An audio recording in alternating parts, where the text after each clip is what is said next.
Amada familia, qué gran bendición podernos encontrar nuevamente para estudiar la santa palabra de Dios. Como siempre, damos la bienvenida al Espíritu Santo, que es quien va a dirigir y a enseñarnos en este hermoso tiempo. Así que quiero que abras tu Biblia en el libro de Segunda de Pedro, capítulo 2, versículos 1 al 9. Y mientras lo haces, vamos a ver este video de introducción a nuestro tema. Ya estoy con ustedes.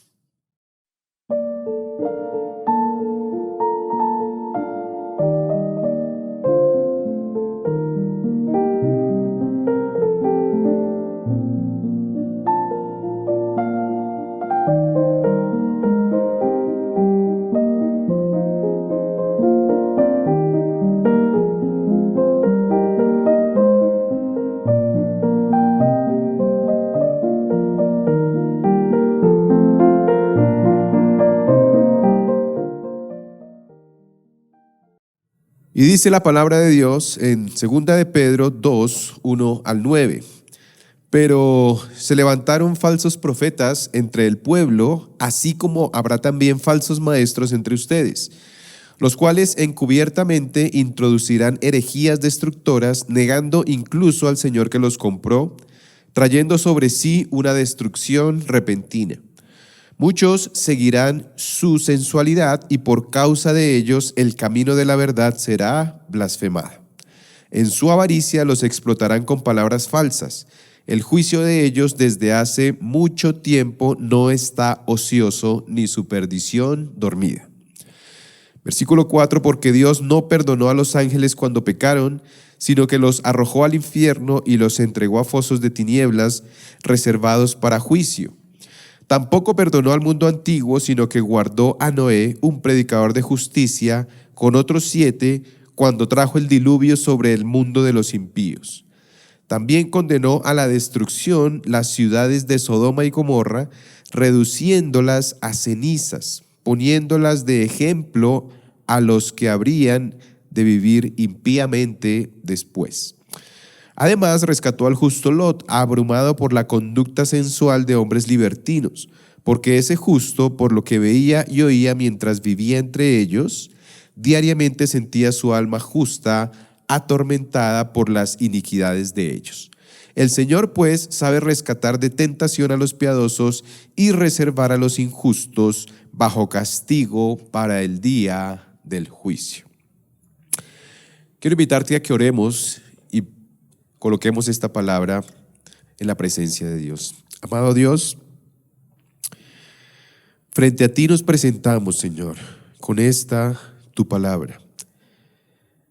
Nuestro propósito es que seas tú, Señor, ministrando, enseñando y trayendo en estos tiempos un mensaje que transforme y cambie nuestra vida, Señor. Confiamos en que así será, orando para que seas tú usándome, seas tú en tu gracia, colocándome como un instrumento en tus manos, Señor, y que sirva de canal para que tu corazón se derrame sobre nuestros corazones, Dios. Confiamos en que así será, descansamos en ti y comenzamos, Señor, este estudio. En el nombre de tu amado Hijo Jesucristo hemos orado para gloria tuya. Amén y amén.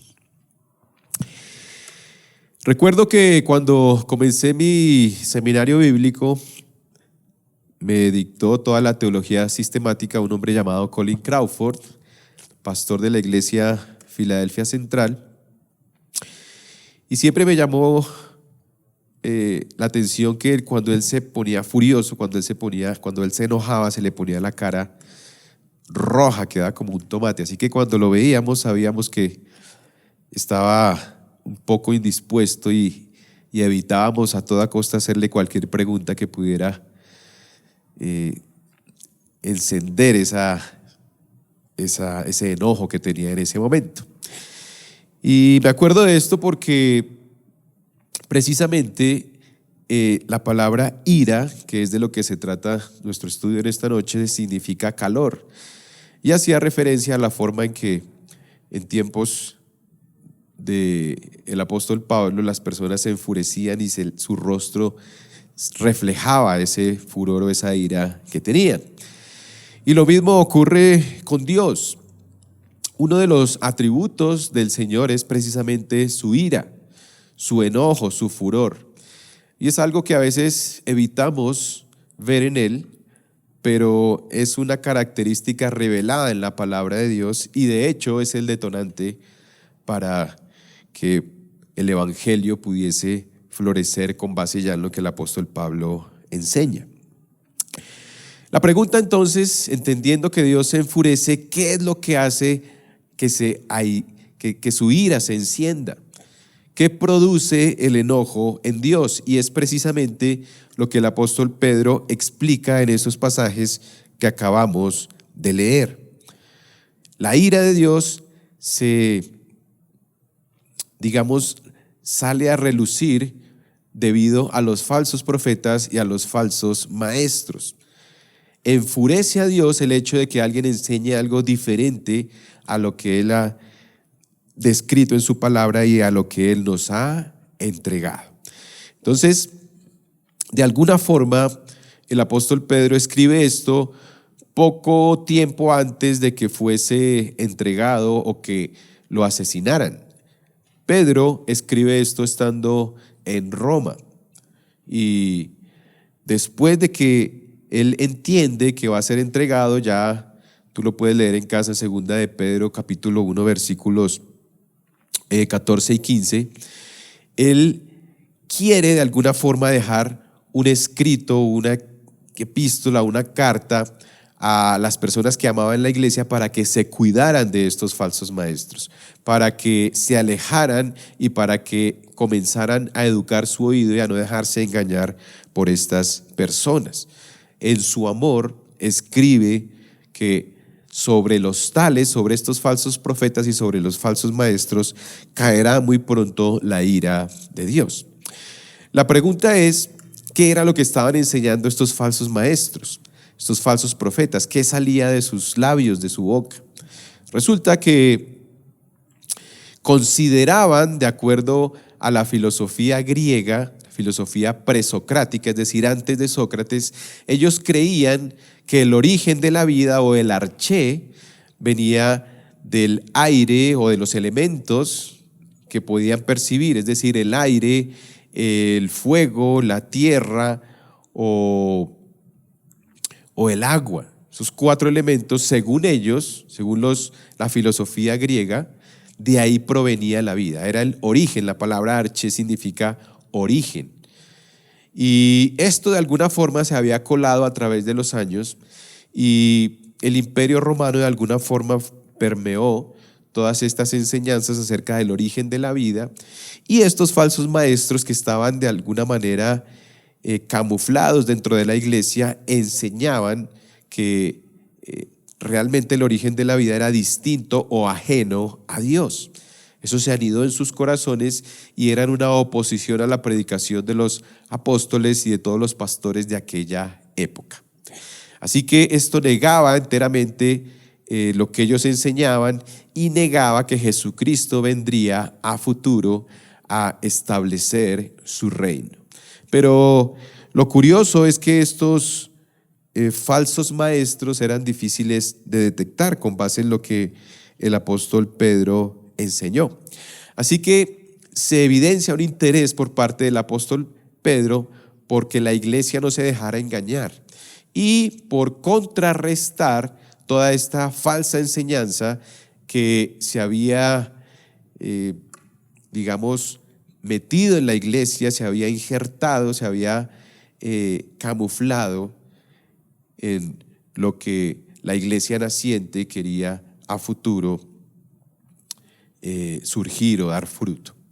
Entonces, entendiendo más o menos el contexto de lo que el apóstol Pedro estaba viviendo, comencemos este estudio en esta noche que tiene que ver con la justa ira de Dios, tal como el título que le di a este mensaje nos lo dice: la justa ira de Dios. Segunda de Pedro 2, 1 al 9.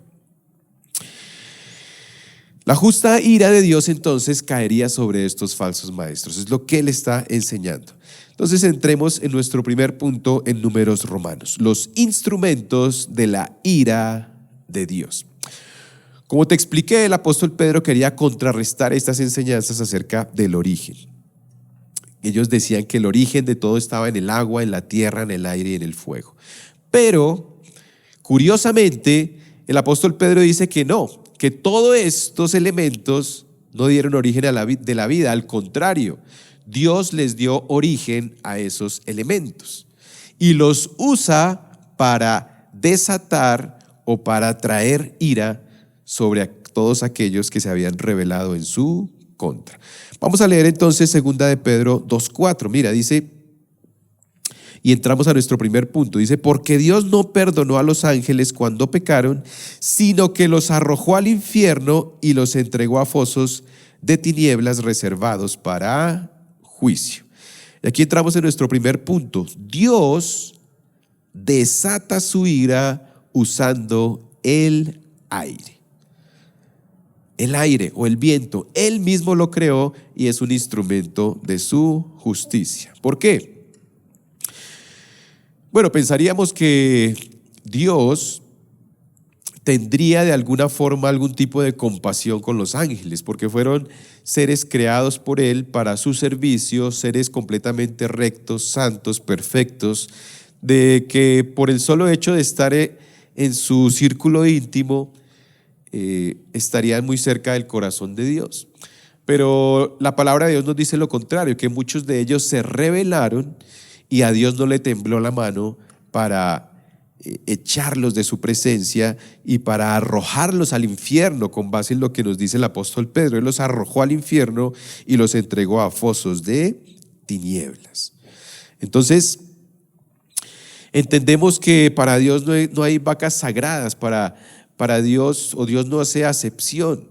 Dios es un juez justo que dictamina su juicio sobre todos los que se rebelan en su contra. Y quiero que leamos este pensamiento. Dice, debido a que los ángeles son espíritus, la convicción del pueblo hebreo acerca del ejercicio del castigo por parte de Dios es que el aire o el viento es quien los doblega. Entonces, cuando Pedro dice que Dios arrojó a los ángeles al infierno, para el pueblo judío el instrumento que él usaba era el viento o el aire. ¿Por qué?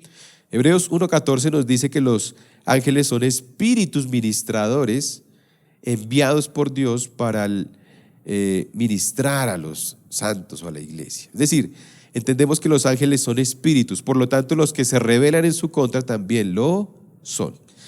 Y el pueblo judío tenía por convicción que lo que Dios hacía era que enviaba un viento recio o un aire fuerte para poderlos encerrar y para poder aplacar el obrar o la acción de estos ángeles. Cuando tú lees el libro del Apocalipsis, Dios de alguna forma dice que detiene los 4 vientos para que no se pueda desatar fuera de tiempo el juicio que él quería enviar sobre la humanidad.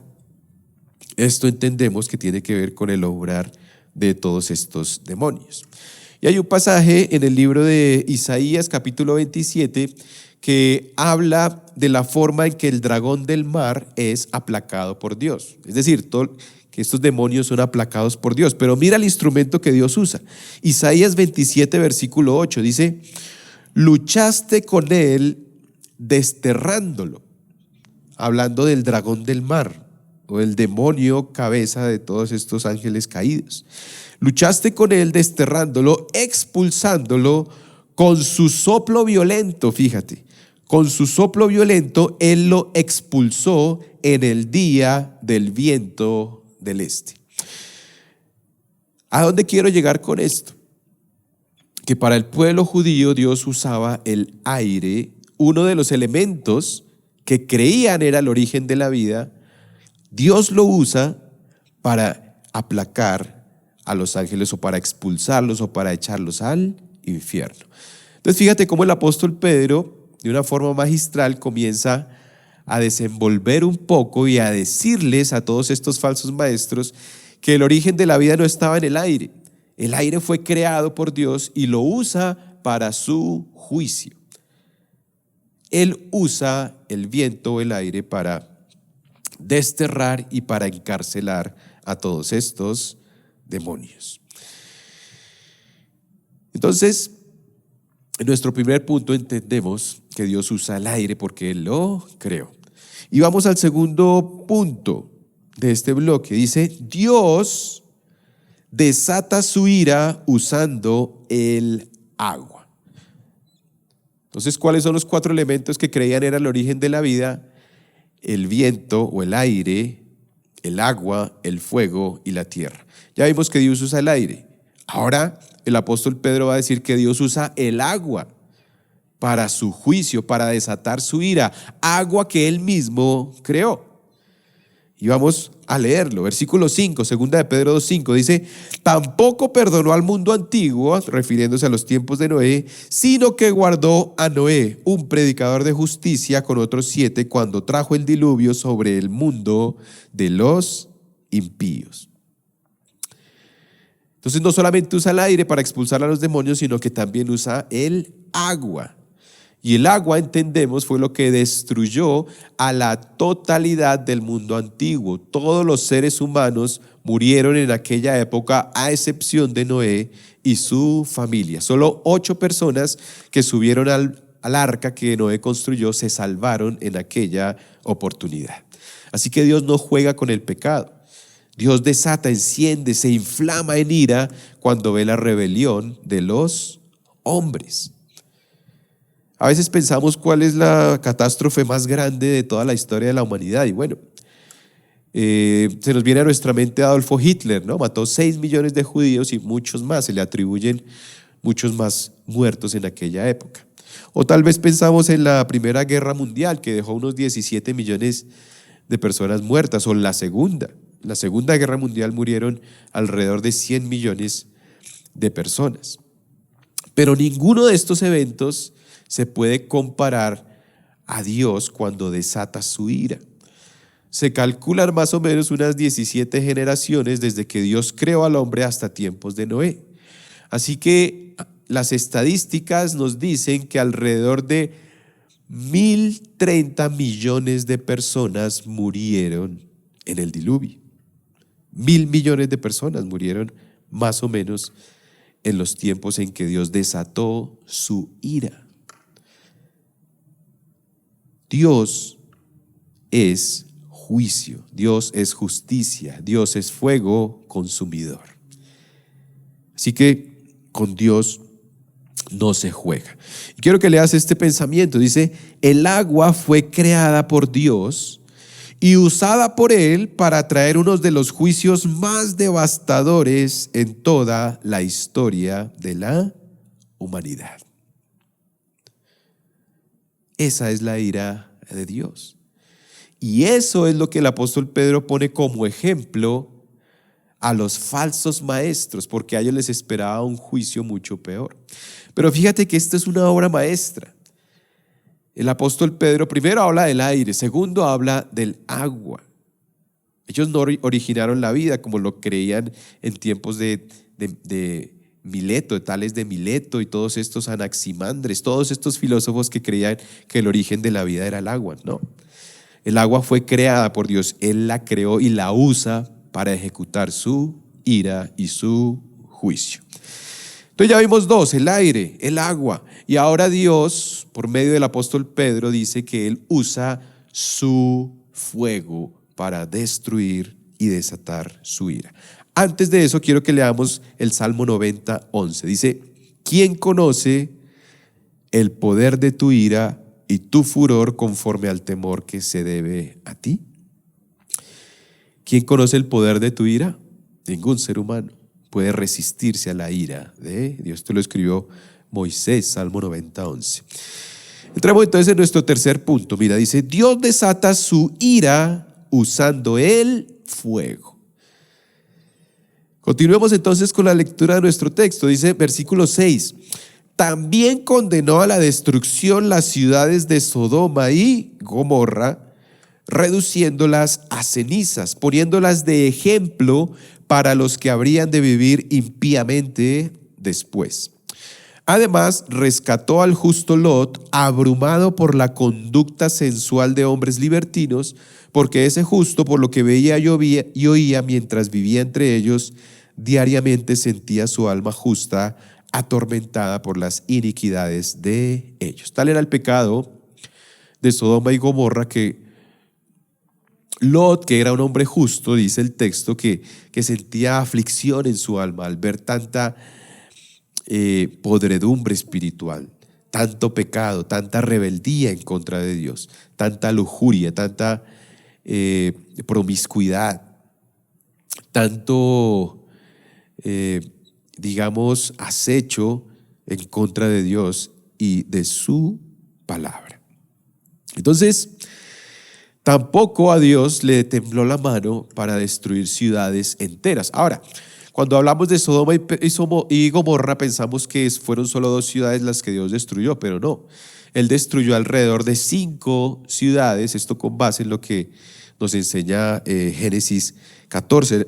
También Admin, Zebuim y Bela, otras 3 ciudades, las destruyó Dios en aquella época. Allí se decía de Sodoma y Gomorra era como una región, pero en total fueron más o menos 5 ciudades. Se calcula que tenían más o menos unos 250 mil habitantes. Así que Dios hace descender fuego del cielo y destruye alrededor de 1 millón de personas. Ciudades en las que habitaban familias, hijos, niños, hermanos, primos. Todos estos los destruyó Dios a causa de su pecado. ¿Y qué usó Dios para hacerlo? Su fuego, porque Él mismo creó el fuego. Y porque Él lo creó, lo usa para traer juicio sobre toda la humanidad, dándole una bofetada a todos estos pensamientos filosóficos acerca del origen de la vida. No podemos negar al Creador. Él es quien originó absolutamente todo, el que no tiene ni principio ni fin. Entonces, quiero que leamos este pensamiento. Mira, Dios en su ira destruyó ciudades enteras donde había florecido la perversión, la aberración y la maldad. Y lo hizo usando el fuego que Él mismo creó. Se dice que la ciudad o el sector o la Sodoma y Gomorra era un lugar hermoso, un lugar paradisíaco. Fue lo que escogió Lot después de que Abraham le sugiere que se dividieran, pues porque ya estaban peleando los pastores entre sí, los pastores de Abraham con los pastores de Lot. Y Lot escoge lo mejor, donde más fértil era la tierra, donde más abundaba el fruto, donde se veía una bendición de Dios. Eso es lo que escoge Lot. Así que era un lugar bello, precioso. Probablemente tenía montañas, porque en las montañas están las fuentes de las aguas que regaban todo este lugar. Pero Dios lo destruye en un solo momento. La arqueología moderna nos muestra evidencias al sur del Mar Muerto de que efectivamente allí hubo una ciudad muy grande, muy próspera y muy hermosa. ¿Y sabes qué hay hoy en día hoy? Es como una cuenca, es como un lugar profundo, como está, digamos, enterrado sobre el Mar Muerto. ¿Qué nos dice esto? ¿Qué nos dice hoy en día todo lo que han descubierto? Que después de ser un lugar con montañas, fértil, lleno de pasto, hoy es un hueco. Y Sodoma y Gomorra era el paso obligado de muchos comerciantes, por eso era una ciudad próspera. Así que Dios dice Pedro que Dios lo puso como ejemplo para que todos los que pasaran por ahí vieran que Dios no juega con el pecado, que cuando Él desata su ira ocurren cosas desastrosas, tragedias que el ser humano a veces no puede imaginar. Ese es el fruto de la ira de Dios. Y todos los que pasaban por allí veían lo que antes había y lo que ahora era. Ruinas, destrucción, muerte y sencillamente, literalmente un hueco en la tierra. Fue lo que Dios produjo a causa de su ira. Ni siquiera sirvió la intercesión de Abraham. Recuerda que Abraham intercedió para que Dios no destruyera a Sodoma y a Gomorra. y comenzó con 50, ¿no? Dijo, bueno, Dios, si tú ves 50 justos, no la destruyas. Dios le dice, allí no hay 50 justos. Y comienza a bajar y comienza a negociar con Dios y dice, bueno, si hay 40, no los destruyas. Y Dios dice, no hay 40 ni siquiera. Y sigue bajando hasta que llega a 10. Y este es uno de los pasajes más tristes a mi modo de ver de la palabra de Dios. Mira lo que dice y lo vamos a leer. Génesis 18, versículos 32 al 33. Dice, entonces Abraham dijo, no se enoje ahora el Señor y hablaré solo esta vez. Es decir, ya no insisto más. Tal vez se hallen allí 10. No la destruiré por consideración a los 10, dijo Dios. Respondió el Señor. Tan pronto como acabó de hablar con Abraham, wow, y esto es muy triste, dice, el Señor se fue. El Señor abandonó a Sodoma y a Gomorra. Y Abraham volvió a su lugar. Ahora, solemos pensar que Abraham se cansó de interceder. Si hubiese seguido intercediendo, Dios hubiera actuado, pero no es así. Esto tiene que ver con el minyan. ¿Qué es el minyan? El minyan es el quórum judío. La lectura de la Torá o la lectura de la ley no se puede hacer en una sinagoga, en el ambiente del pueblo judío, si no hay mínimo 10 personas. No hacen ninguna reunión, no se congregan o no comienzan de alguna forma alguna celebración si no hay mínimo 10 judíos, hombres adultos. Eso está establecido en la ley judía. Así que cuando Dios dice no hay ni siquiera 10, lo que está diciendo, aquí no voy a encontrar ningún grupo de personas que me honre, que respete mi palabra y que honre mis mandamientos. Así que frente a esto, dice el texto, el Señor se fue. Abraham entendió que no había absolutamente nada que hacer.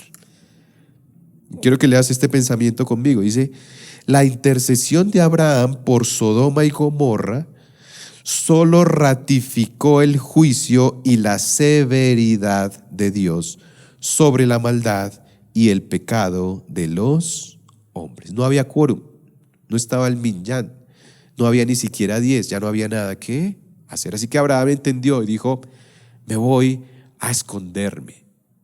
Dice que se fue a su lugar, porque la ira de Dios iba a caer sobre el pueblo de aquella época que habitaba Sodoma y Gomorra. Así que Dios usa el aire para encarcelar a sus ángeles. Dios usa el agua que Él mismo creó para traer juicio sobre a una humanidad entera. Dios usa el fuego para destruir ciudades enteras. Y esto destruía todo argumento de aquellos que negaban la autenticidad o la autoría de Dios frente al universo y todo lo creado. Y entramos a un cuarto punto. Dios desatará su ira por medio de la tierra. Y quiero que leas este pensamiento conmigo. Dice, aunque a un elemento, la tierra, ya Dios, de los 4 elementos que en aquella época creían eran el origen de la vida, Dios dijo que ya había usado el aire creado por Él para su ira, Dios ya había usado el agua creada por Él para su ira y Dios ya había usado el fuego. Ahora queda un elemento, la tierra. ¿Y qué es lo que nos enseña el apóstol Pedro? Nos dice que Dios usará su tierra, la tierra que Él mismo usó, para traer el juicio más devastador de todos los tiempos. La tierra que será usada por Dios para traer el juicio más devastador de todos los tiempos. ¿Qué es lo que dice el apóstol Pedro? Aún queda un elemento y ese juicio es futuro. ¿Cómo lo hará Dios?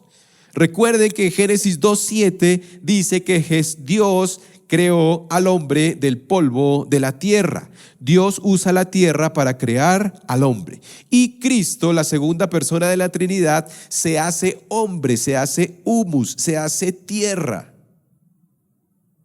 Y ese mismo elemento del cual hace parte Jesucristo, el Hijo de Dios, porque Él se hizo hombre, se hizo como uno de nosotros. Él, Jesucristo mismo, a quien se le dio toda potestad, lo dice Mateo capítulo 28 y lo dice Filipenses, cuando habla de que se le dio un nombre sobre todo nombre, y ese nombre es Señor. Jesucristo, el Señor, se hizo hombre y es el elemento o lo que Dios usará a su propio Hijo para traer el juicio más devastador de toda la historia. Más trágico, más destructivo que lo que ocurrió con los ángeles. Peor que lo que ocurrió en tiempos de Noé, que murieron más de 1.000 millones de personas a causa de la ira de Dios. Peor de lo que ocurrió con Sodoma y Gomorra. Jesucristo vendrá. Y ese es el cuarto elemento creado por Dios, la tierra. Cristo se hizo como nosotros. Cristo se hizo hombre. Él es Dios, 100% Dios y 100% hombre. Y el apóstol Pedro dice, Cristo mismo vendrá y traerá el juicio sobre todos los falsos maestros y sobre todos los falsos profetas. Leámoslo. Segunda de Pedro, capítulo 3, versículos 10 al 13. Mira lo que dice el apóstol Pedro. Pero el día del Señor vendrá. El día de Jesucristo, porque a Jesucristo se le dio ese nombre, el nombre de Señor. En el cual, escucha, en el cual los cielos pasarán con gran estruendo y, escúchame, y los elementos serán destruidos con fuego intenso y la tierra y las obras que hay en ella serán quemadas. Luego dice, puesto que todas estas cosas han de ser destruidas de esta manera, ¿qué clase de personas no deben ser ustedes en santa conducta y en piedad? Esperando y apresurando la venida de Dios, del día de Dios, en el cual los cielos serán destruidos por fuego y los elementos se fundirán. Los elementos, escucha lo que le está diciendo a todos estos falsos maestros. Los elementos, los cuatro elementos, aire, tierra, fuego y agua, los elementos se fundirán con intenso calor, pero según su promesa nosotros esperamos nuevos cielos y nueva tierra en los cuales mora la justicia. ¡Wow! ¡Qué bofetada a todos estos falsos maestros! Vendrá un juicio. Dios mismo vendrá.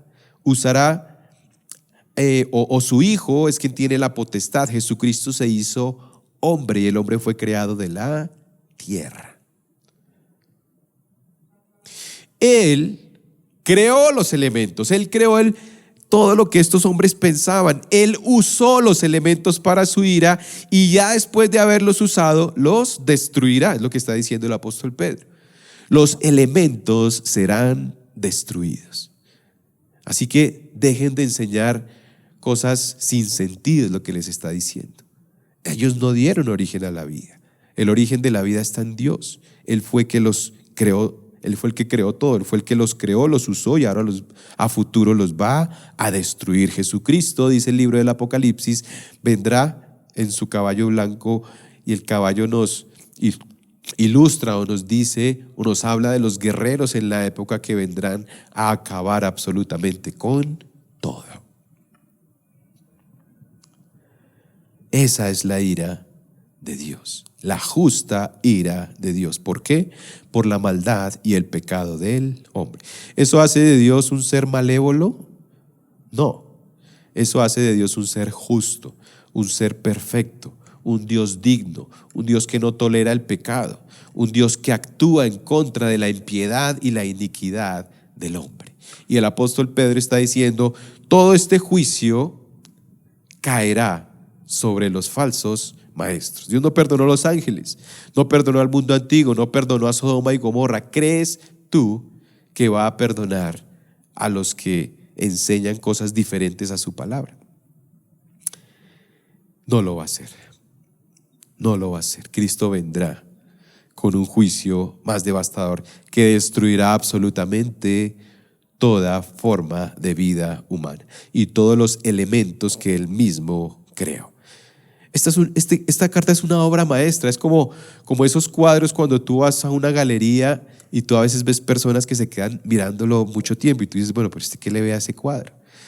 Bueno, la persona valora un cuadro de esos porque sabe el contexto en que lo hicieron, cómo lo hicieron, qué herramientas tenían para hacerlos y pueden quedarse horas mirando una obra de arte de estas. Esta carta es una obra de arte. Es la manera en que el apóstol Pedro usa todo su conocimiento y todo lo que conocía de Dios o todas sus herramientas en los últimos días de su vida para advertirle a la iglesia que todas las enseñanzas acerca del origen de la vida que enseña el hombre son mentiras. El origen de la vida está en Dios, no en los elementos como lo creían en aquella época. Y derriba, desmenuza, caen como un castillo de naipes cuando él enseña todo esto. Ahora, ya vimos nuestro primer punto en Números Romanos, que eran los instrumentos de la ira de Dios. Ahora veamos nuestro segundo punto en Números Romanos, los recipientes de la ira de Dios. ¿Quiénes son los que recibirán esta ira según lo que enseña el apóstol Pedro? Los que reciben esta ira o los que recibirán esta ira, la advertencia que el apóstol Pedro le hace son los falsos maestros. Los falsos maestros. Vamos a leerlo. Versículo 1 dice: pero se levantaron falsos profetas entre el pueblo, hablando de afuera de la iglesia, los falsos profetas que estaban fuera, pero luego dice, así como habrán también falsos maestros entre ustedes, los cuales encubiertamente introducirán herejías destructoras, negando incluso al Señor que los compró, trayendo sobre sí una destrucción repentina. Entonces, habla de personas que están dentro de la iglesia. Dice, así como en la iglesia se introducirán falsos maestros. Ahora, estos falsos maestros, contrario a lo que creemos generalmente o a lo que muchos piensan, no eran personas que se paraban en el púlpito, no eran personas que se paraban a enseñar a gente, no. ¿Por qué estoy tan seguro de eso? Porque esos falsos maestros siempre, o es característico en los apóstoles, en Pablo, en Pedro y en muchos otros, que los denunciaban con nombre propio. Pablo habla de Alejandro, habla de Demas, hablan de Simón el Mago, siempre los denunciaban con nombre propio porque sabían el veneno que había en sus lenguas y en lo que enseñaban. ¿Para qué los hacían con nombre propio? Para que la iglesia tuviera cuidado de no contagiarse de sus enseñanzas. Aquí los falsos maestros de los que habla el apóstol Pedro son personas que son indetectables, están encubiertos. Él dice que que encubiertamente enseñan falsas doctrinas. Entonces, ¿a quién se refiere? Se refiere a personas que llevan mucho tiempo en la fe, porque Lucas 6:40 dice que el discípulo debe ser como su maestro. Así que deberían ser maestros, deberían enseñar porque llevan años en la iglesia. Pero contrario a eso, son indetectables, están encubiertos. No creen realmente en la salvación, no creen que Cristo va a venir, no creen que Dios es el que formó y el que hizo todas las cosas. Y con su vida, con sus actos, enseñan cosas contrarias. Eso es lo que el apóstol Pablo dice. Quiero que lo leas en este pensamiento. Dice, los falsos maestros son en realidad todos aquellos que se han ejercitado en el evangelio, pero que restringen esa gran verdad. Desafortunadamente son difíciles de detectar.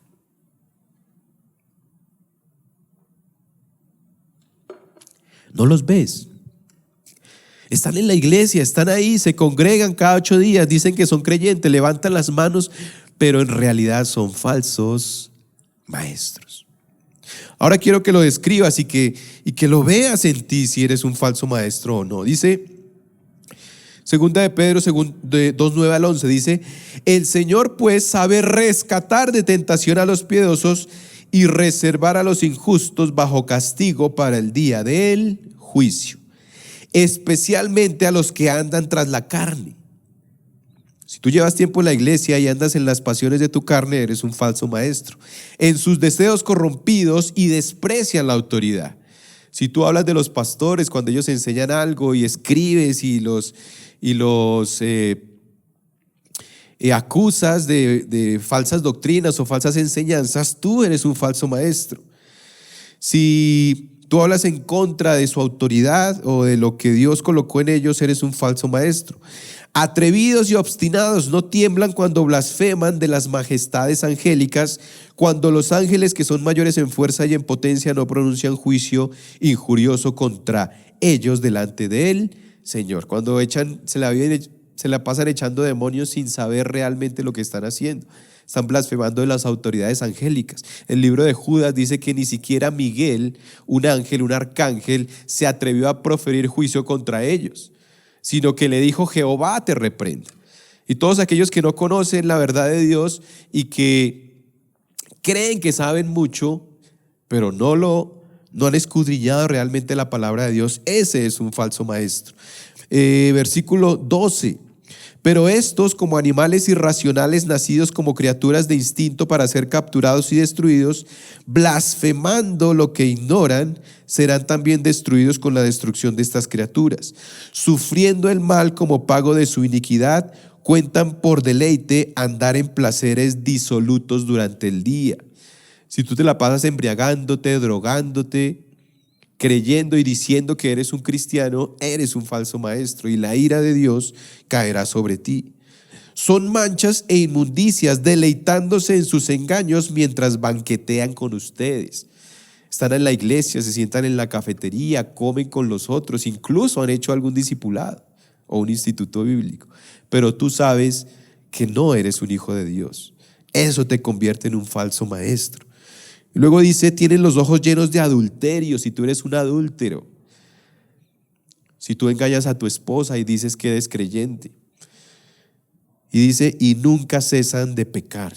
Si tú practicas el pecado, eres del diablo, dice la palabra de Dios. El que practica el pecado es del diablo. Eso te convierte en un falso maestro, porque ya llevas muchos años en la iglesia y deberías enseñar a otros con lo que tú haces. Seducen las almas inestables, tienen el corazón ejercitado en la avaricia. Si vas a una iglesia solo por dinero, tu corazón es avaro. Eso te convierte en un falso maestro. Son hijos de maldición. Saltémonos al versículo 18. Pues hablando con arrogancia y vanidad, seducen mediante deseos carnales por sensualidad a los que hace poco escaparon de los que viven en el error. Les prometen libertad mientras que ellos mismos son esclavos de corrupción. Pues uno es esclavo de aquello que lo ha vencido. Así que los falsos maestros a los cuales caerá la ira de Dios, que está muy próxima, son todos aquellos que deberían ser maestros, que llevan tiempo en el evangelio pero no lo son, y que asisten a las iglesias. Es lo que está enseñando el apóstol Pedro. Son encubiertos, camuflados, nadie los ve. Pero si tú eres uno de esos y si tu perfil encaja con esta descripción que te acabo de dar, tú eres un falso maestro y la ira de Dios va a caer sobre tu vida. Jesús dijo: será más tolerable el castigo sobre Sodoma y Gomorra que sobre todos aquellos que niegan la verdad del evangelio. Romanos 1:18 dice: porque la ira de Dios se revela desde el cielo contra toda impiedad e injusticia de los hombres que con injusticia restringen la verdad. La ira de Dios va a caer sobre ti. Y si quieres odiarme, ódiame, pero mi deber es mostrarte el evangelio, mostrarte la verdad. Es un juicio que nadie podrá tolerar. Nadie puede resistir la ira de Dios. El único que pudo resistir la ira de Dios se llama Jesucristo. Subió a la cruz, recibió toda la ira y siendo omnipotente, siendo Dios, aplacó la ira de Dios en la cruz del Calvario. De resto, ningún ser humano podrá resistir la ira que viene sobre el mundo entero. Pero aún te queda una pequeña esperanza y rápidamente, porque se me acabó el tiempo, entro a mi tercer punto en Números Romanos. La misericordia de Dios en medio de su ira. La misericordia de Dios en medio de su ira. Aún hay tiempo. Mira lo que dice Nahum, libro de Nahum este profeta, capítulo 1, versículo 3, dice: el Señor es lento para la ira y grande en poder. Y ciertamente el Señor no dejará sin castigo al culpable. En el torbellino y la tempestad está en su camino, y las nubes son el polvo de sus pies. Y esto es muy bonito porque el término lento para la ira es una expresión hebrea que, si tú lo traduces literalmente, quiere decir nariz larga. Lo que está diciendo el texto es que Dios tiene la nariz larga. ¿Esto qué significa? Esto significa que, o lo que usaban los hebreos en aquella época, es que la nariz larga era alguien que se tardaba en enojarse, que tardaba en que su rostro se pusiera rojo de la furia, porque según ellos la ira comenzaba desde la nariz. O sea, una persona paciente era una persona de nariz larga, es lo que era una forma de expresión judía en la antigüedad. Cuando dicen el Señor es lento para la ira, están diciendo que el Señor es de nariz larga, es decir, que es paciente, que tarda en airarse. Y quiero abrir un paréntesis aquí. Si tú conoces la historia de Pinocho, entenderás a la luz del Evangelio que es la mayor blasfemia en contra de Dios y en contra del Evangelio. ¿Qué enseña la historia de Pinocho? La historia de Pinocho dice que un carpintero está frustrado porque quiere tener un hijo y quiere que ese hijo sea un niño de verdad. Y ese hijo, ese niño, tiene la nariz larga porque es un mentiroso. Eso, mis amados hermanos, es una burla al Evangelio. Porque el término nariz larga se le aplica a Dios. ¿Qué quiere decir? Que es paciente, que es lento para la ira. No es que sea mentiroso. Algunos dicen, no, es que no ha venido. No, Dios no es un mentiroso, mi amado hermano. Solamente es paciente esperando a que tú te arrepientas. Lo que dice el apóstol Pedro, y ya termino con este versículo, dice: pero amados, no ignoren esto, que para el Señor un día es como 1000 años y 1000 años como un día. El Señor no se tarda en cumplir su promesa, según algunos la tienen por tardanza, sino que es paciente. Escucha, Dios no es ningún mentiroso. La nariz larga no quiere decir que Dios es mentiroso, no. Es un engaño que el mundo, la historia, una de las historias más populares del mundo, es un engaño y es una burla y es una bofetada al Evangelio. Lo que quiere decir eso no es que Dios sea un mentiroso, es que Él es paciente para con ustedes, no queriendo que nadie perezca, sino que todos vengan al arrepentimiento. Pero el día del Señor vendrá, es seguro, es completamente verdadero y cierto que Dios traerá su ira, y está muy pronto el tiempo en que establecerá su reino y destruirá. ¿Sobre quién caerá según el apóstol Pedro? Primero sobre los falsos maestros, sobre los que retienen la verdad del Evangelio, y la tierra y las obras que hay en ella serán quemadas. ¿Cuál es esta conclusión de este mensaje, mi amado hermano? Que tú entiendas que la ira es un atributo de Dios. Así muchos no la quieran ver, Dios es un Dios de justicia y de ira. Él es el origen de todo. El origen de la vida no está en los 4 elementos. Él los creó, los usó y los destruirá. Y esa ira, mi amado hermano, está sobre ti. Si tú eres un falso maestro, si tú, llevando tiempo en el Evangelio, eres un adúltero, o vives en tus placeres, o eres avaro, o criticas a la iglesia, a los pastores, al liderazgo, no crees que Jesús va a venir. Jesús va a venir y su ira consigo. Pero la buena noticia es que Dios es lento para la ira, que es paciente y está esperando a que tú te arrepientas y caigas a sus pies. Y es mi consejo en esta mañana o en esta noche, que te arrepientas, que creas en el Evangelio. Dios no es mentiroso, solo está esperando, está refrenando su ira sobre ti para que te arrepientas. Ya está sentenciado, lo dijo el apóstol Pedro, ya está escrito. Te queda poco tiempo. quiero que oremos. Padre Santo, hice lo que mejor pude con lo que tú me mostraste, Señor. Tu ira, señores, está cercana, Señor. Y será peor que todo lo que hemos visto en la historia de la humanidad. Mi oración es que aquellos que retienen tu verdad se arrepientan, Señor, y no la reciban, Padre. Redarguye su corazón a todo el que escucha este mensaje y que pueda arrodillarse y doblegar su cerviz y reconocer que tú eres el Creador y que pronto vendrás, Señor. Y solo los que estemos cobijados bajo Cristo, quien recibió toda tu ira por nosotros, nos libraremos de ese juicio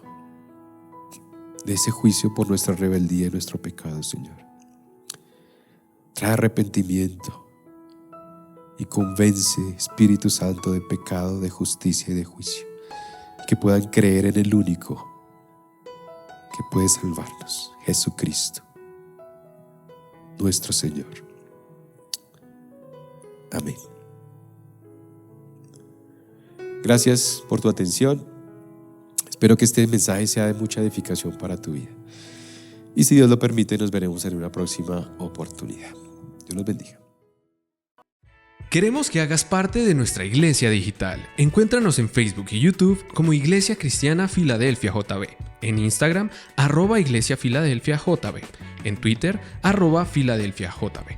No olvides visitar nuestra página web www.iglesiafiladelfiajb.com y nuestra aplicación móvil Filadelfia JB App.